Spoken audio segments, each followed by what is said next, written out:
Definitely, and I can say without any equivocation that the Chief Imam is gleefully joyful about the passing of this bill because he has been fully briefed about what we are going through respect to the involvement of this LGBT phenomenon in our country and the attempt to really universalize it and make it something normal and something acceptable in our, and somebody who is the leader of the Muslims in this country, he could not actually give any support to such matter to be allowed, because for us it's a moral issue.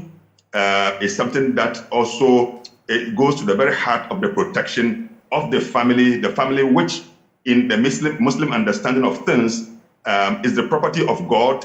It is the smallest unit of society into which every single human being is born.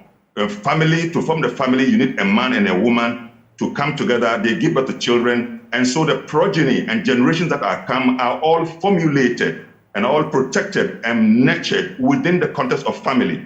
So within the Islamic perspective, as for the Chief Imam, any practice that seeks to undermine the survival of the family must truly be condemned. For us, it is reprehensible, abominable, and objectionable. That is the point. So Chief Imam is so happy because he has already given his word to his right honorable Speaker of Parliament, Alban Babin, when he visited him in his house. He told him that he must use his leadership to ensure that this if you like, for want of the Anti-Gay Bill must be passed. And through his words. And so we are happy, and great applause and commendation to the 275 members of Parliament. They have proven to us that beyond the politics, we can depend and rely on them to preserve the purity of our cultural and traditional values.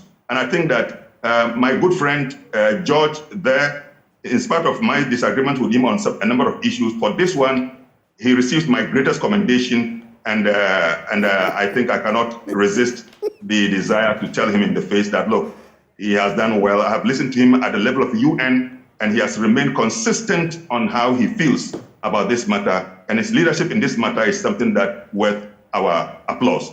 So, George, if you are listening to me, great job. I can see how big his head is swollen too, but really, we'll get to him shortly on that. But how can the Chief Imam be a happy man when you've heard concerns raised about this particular bill, or once passed or assented to, or this particular law violating the fundamental human rights of a certain group of people? I thought he was a father for all.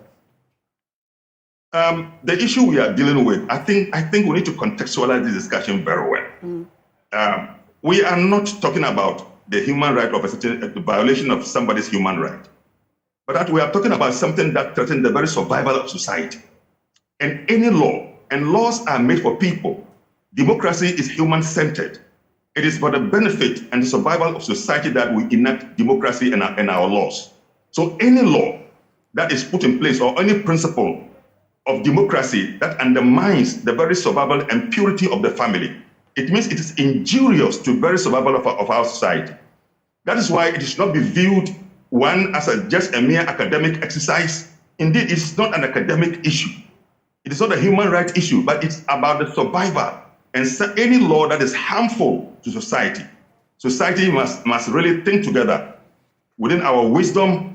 And that is what also identifies us and distinguishes us from other nations.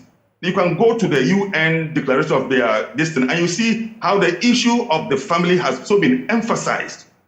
It's still been emphasized. And I think that as we go on, we can make reference to those provisions of the universal human rights issues that has to do with the family and the right and the responsibility of nations to protect their family and their family values.